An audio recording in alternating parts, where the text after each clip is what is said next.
Shalom, berjumpa kembali dengan saya dalam program Setiap Hari Bersama Tuhan. Saudara, kita semakin dikuatkan, kita semakin bertumbuh dan next level di dalam Tuhan saat kita melakukan setiap kebenaran firman Tuhan. Biar kebenaran firman Tuhan ada dalam hati kita, menguatkan tubuh, jiwa, dan roh kita. Hari ini pembacaan firman Tuhan diambil dari Mazmur pasal yang ke-34, ayat yang ke-12 sampai ayat yang ke-15. Marilah anak-anak, dengarkanlah aku, takut akan Tuhan akan kuajarkan kepadamu. Siapakah orang yang menyukai hidup, yang mengingini umur panjang untuk menikmati yang baik? Jagalah lidahmu terhadap yang jahat, dan bibirmu terhadap ucapan-ucapan yang menipu. Jauhilah yang jahat dan lakukanlah yang baik, carilah perdamaian dan berusahalah mendapatkannya. Saudara, kalau kita melihat akhir-akhir ini banyak di berita, di sosial media, saudara, banyak orang saling mencemooh satu dengan yang lain. Dan kalau saya melihat pada akhir zaman ini, hal yang paling dianggap biasa padahal itu adalah hal yang paling fatal. Karena saudara, hal yang biasa dianggap paling fatal ini adalah sesuatu yang berkaitan dengan ucapan. Saudara, kita tahu bahwa pada masa zaman dulu, kata-kata kasar, kata-kata binatang, kata-kata cemoohan, kata-kata yang tidak senonoh adalah kata-kata yang betul-betul menyakiti hati orang. Saudara, kalau kita ingin membangun seseorang agar dia menjadi orang yang memiliki sumber daya yang luar biasa, menjadi anak-anak yang bertumbuh dengan dahsyat, maka dia akan dapat melakukan itu semuanya dari perkataan-perkataan yang baik, perkataan-perkataan profetik, perkataan-perkataan yang menguatkan, apresiasi-apresiasi yang kita berikan kepada anak-anak kita. Tapi kalau kita mau menghancurkan anak-anak kita, maka kita dapat melakukannya dengan perkataan-perkataan kita. Kata-kata yang menghujat, kata-kata kutuk, kata-kata yang menyakiti, maka secara otomatis, secara psikis pun saudara, anak-anak akan bertumbuh menjadi anak-anak yang hancur, rusak, minder, dan dengan banyak mental disorder yang lain. Ternyata perkataan itu sangat tajam. Hari ini saudara, judul SHBT kita adalah jangan perkatakan hal-hal yang sia-sia. Karena ternyata ada banyak orang yang banyak berucap, banyak mengatakan kata-kata yang sia-sia. Perkataan yang sia-sia bukan saja perkataan yang kasar, yang tidak senonoh, yang kata-kata binatang dan kata-kata yang menyakitkan saja. Ada banyak orang tidak sadar bahwa perkataan yang sia-sia adalah sebuah obrolan, sebuah ucapan yang tidak membangun, cerita perkataan yang kalau bahasa saya seperti pepesan kosong, atau perkataan yang menyudutkan, perkataan yang tidak ada manfaat dan faedahnya saudara. Jadi waktu kita tinggal sedikit, sebentar lagi Tuhan Yesus datang. Bukankah saudara merasakan bahwa hari-hari cepat berlalu? Minggu demi minggu begitu cepat berlalu seperti beberapa hari saja. Bulan berganti bulan seperti beberapa minggu saja. Hari-hari ini begitu cepat berlalu saudara. Untuk itu jangan hanya perhatikan seperti yang kelihatan. Hanya kelihatan itu seperti tatanan moral saja. Tetapi saya mau sampaikan juga, lihat, perhatikan setiap perkataan yang keluar dari mulut kita. Saudara, saya sangat miris dan sangat mengenaskan.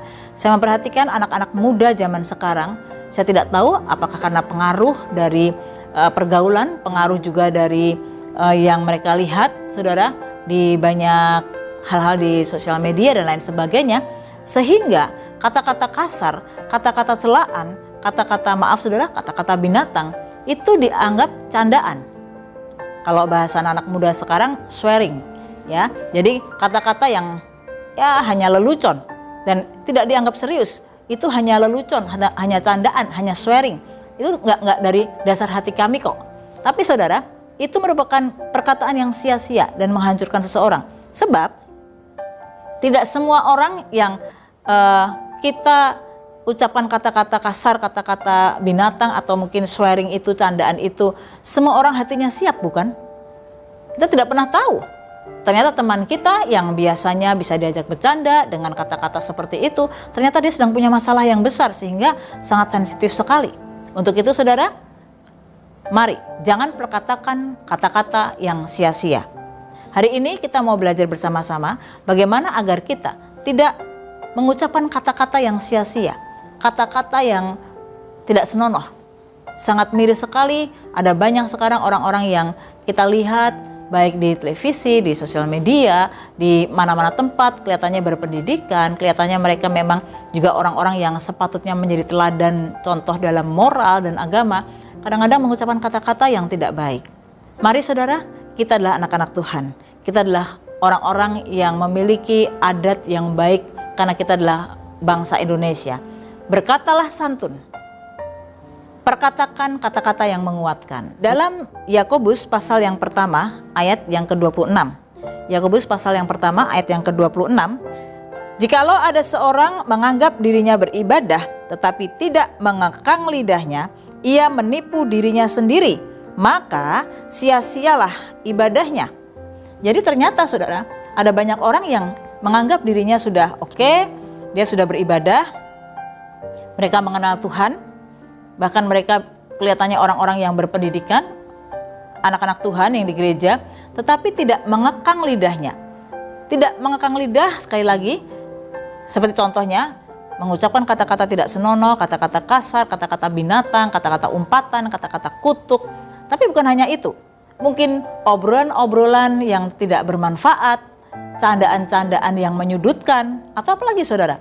Ya, kadang-kala kita juga melihat banyak orang yang memiliki kata-kata yang tidak membangun.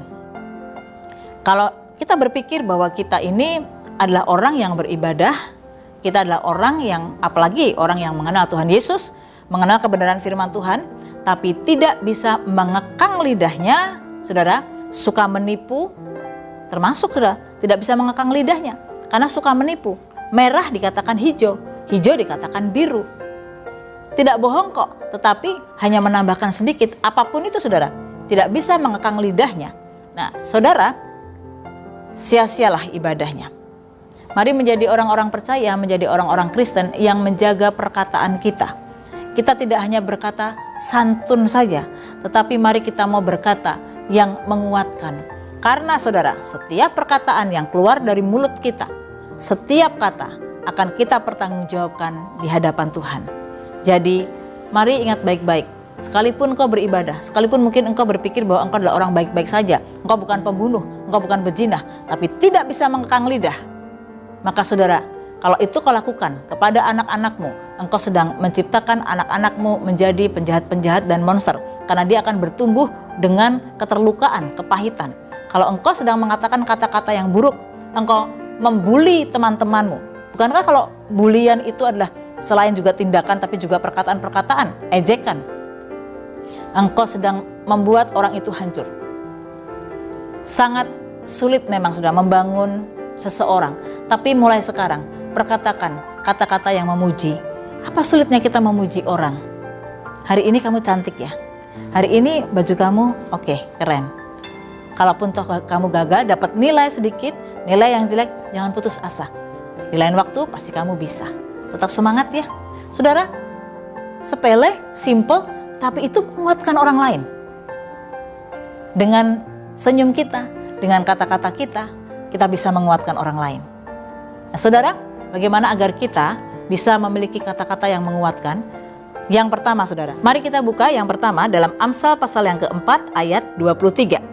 Jagalah hatimu dengan segala kewaspadaan, karena dari situlah terpancar kehidupan. Saya akan ulang saudara. Jagalah hatimu dengan segala kewaspadaan, karena dari situlah terpancar kehidupan. Yang pertama saudara, bagaimana agar kita bisa mengeluarkan perkataan-perkataan yang menguatkan, perkataan-perkataan yang bermanfaat, perkataan-perkataan yang luar biasa, yang membangun iman seseorang, yang membangun karakter seseorang. Saudara, yang pertama, jaga hati kita. Firman Tuhan juga berkata bahwa apa yang keluar itu pasti keluar dari perbendaharaannya, perbendaharaanmu. Yang artinya setiap yang kita keluarkan pasti itu bersumber dari hati. Untuk itu jaga hati kita. Bagaimana kita bisa menjaga hati kita? Kita bisa menjaga hati kita kalau kita hidup dekat dengan Tuhan. seringlah mendengar firman Tuhan, seringlah naikkan pujian, seringlah engkau memiliki rekan-rekan yang memiliki kata-kata yang menguatkan. Baca buku-buku rohani, mendengar firman Tuhan, maka saudara, apa yang kau dengar, yang sering kau dengar, yang sering kau alami, itu tersimpan dalam pikiran saudara dan akan masuk dalam hati. Kalau perbendaharaan hatimu itu penuh dengan firman Tuhan, penuh dengan kata-kata kekuatan, hidup melekat dengan firman dan Roh Kudus, maka itu juga yang akan keluar dari perkataan saudara. Amin saudara. Kalau engkau punya hati yang pahit, engkau punya dendam, engkau punya hati yang busuk, maka itu juga yang akan keluar dari perkataanmu. Penuhi hati saudara dengan kasih, penuhi hati saudara dengan pengampunan, penuhi hati saudara dengan firman Tuhan, maka itu yang akan keluar, yang akan menguatkan. Kalau sumbernya sudah baik, maka yang keluar akan baik. Amin saudara. Dalam Amsal tadi, jagalah hatimu dari segala kewaspadaan. Dari segala kewaspadaan, karena ada banyak yang masuk saudara, kita harus waspadai. Apa yang harus kita dengar, apa yang harus kita lihat. Semakin kita banyak lihat hal-hal yang tidak baik, yaitu yang akan menguasai pikiran kita dan masuk dalam hati kita. Tapi semakin banyak kita melihat hal yang baik, saudara, itu yang akan juga terolah dalam pikiran kita dan masuk dalam hati kita dan akan keluar dari perkataan kita. Amin saudara. Saudara, perkataan itu bisa dibohongin loh saudara. Ada kata-kata yang, halo apa kabar, bagaimana, kelihatannya baik, kamu luar biasa ya, tapi sebenarnya hatinya busuk. Bisa nggak? Bisa. Makanya tadi yang pertama, sumbernya di hati. Orang yang seperti ini kan namanya munafik saudara. Tetap orang lain nggak tahu, orang bisa dibohongi, tetapi tidak dengan Tuhan. Jadi saudara, kalau kita mau berbuat baik, mengatakan kata-kata yang baik, hati dimulai lebih dulu. Karena Tuhan tahu hati dan Tuhan tahu semuanya. Tuhan tahu pikiran kita. Yang kedua saudara, kita akan lihat bersama-sama agar kita tidak mengeluarkan kata-kata yang sia-sia, kata-kata umpatan, kata-kata kutuk, kata-kata binatang, walaupun itu candaan, swearing dan lain sebagainya. Mari miliki hidup yang takut akan Tuhan. Tidak semua orang Kristen tahu firman Tuhan, tahu Alkitab, datang ke gereja. Sekarang mungkin masih banyak yang online saudara, ya. Mungkin lihat streaming dan lain sebagainya, saudara, tetapi belum tentu hidupnya takut akan Tuhan. Saudara mengerti artinya takut akan Tuhan? Takut akan Tuhan bukan rasa ketakutan kita kepada setan, bukan.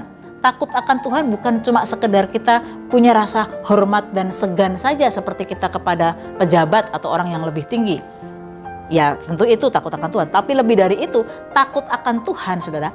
Juga bukan takut karena kalau kita tidak melakukan kita dihukum. Bapa kita di surga Bapa yang penuh dengan kasih, bukan Tuhan Bapa yang suka menghukum.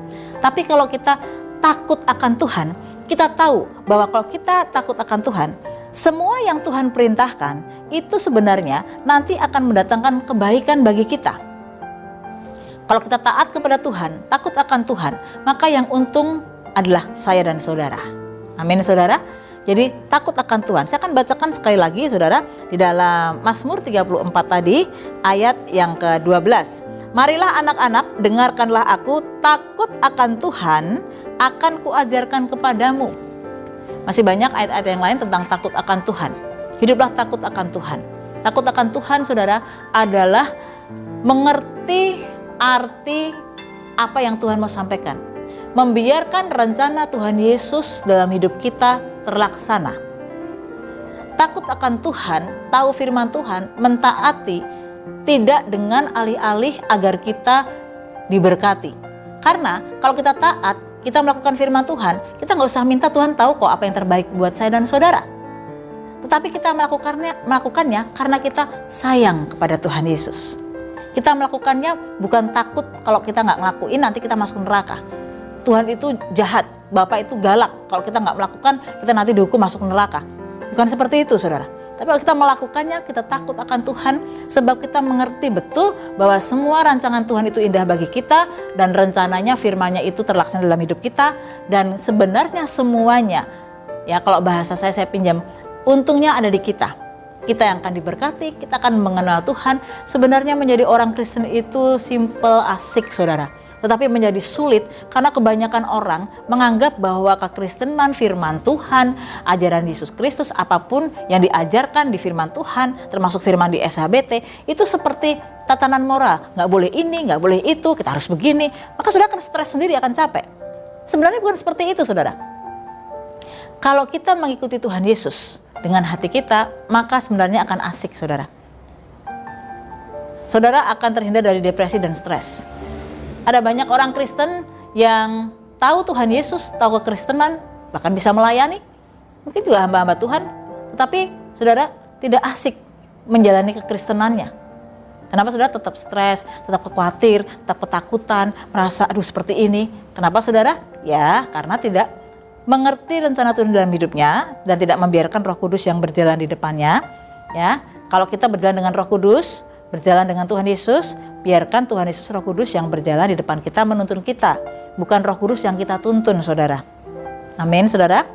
Sekali lagi jaga perkataan kita. Untuk membangun seseorang melalui perkataan kita, tapi untuk menghancurkan seseorang juga melalui perkataan kita. Jadi waktunya tinggal sedikit lagi, Tuhan akan datang, setiap perkataan kita pertanggungjawabkan. Ucapkan kata-kata yang menguatkan dan ucapkan kata-kata yang membangun, dan hapus kata-kata yang tidak senonoh, kata-kata kutuk, kata-kata binatang, kata-kata kasar, itu semuanya miliknya kuasa kegelapan. Saudara dan saya adalah anak-anak Tuhan. Amin. Mari tundukkan kepala kita. Bapa di surga, kami bersyukur untuk pelajaran melalui program Setiap Hari Bersama dengan Tuhan pada hari ini. Tuhan, ada banyak hal-hal yang kami anggap sepele, termasuk perkataan kami. Saat kami berkata kepada anak-anak kami, saat kami berkata kepada istri kami, saat kami berkata kepada suami, kepada pembantu kami, Tuhan kadangkala sebagai orang percaya tidak pada tempatnya.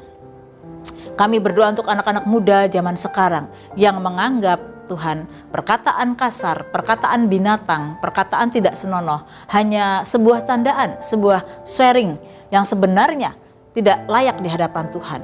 Tuhan, ajar generasi sekarang untuk bertobat dan belajar mengucapkan kata-kata yang menguatkan, kata-kata yang membangun, bukan kata-kata yang tidak benar.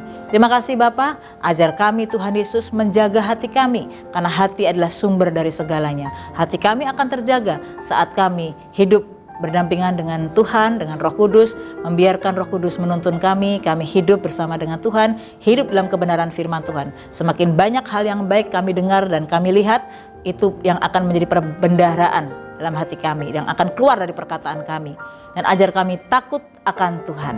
Terima kasih Bapa, kami bersyukur untuk pelajaran hari ini. Di dalam nama Tuhan Yesus Kristus kami berdoa, haleluya, amin. Amin. Tuhan Yesus memberkati.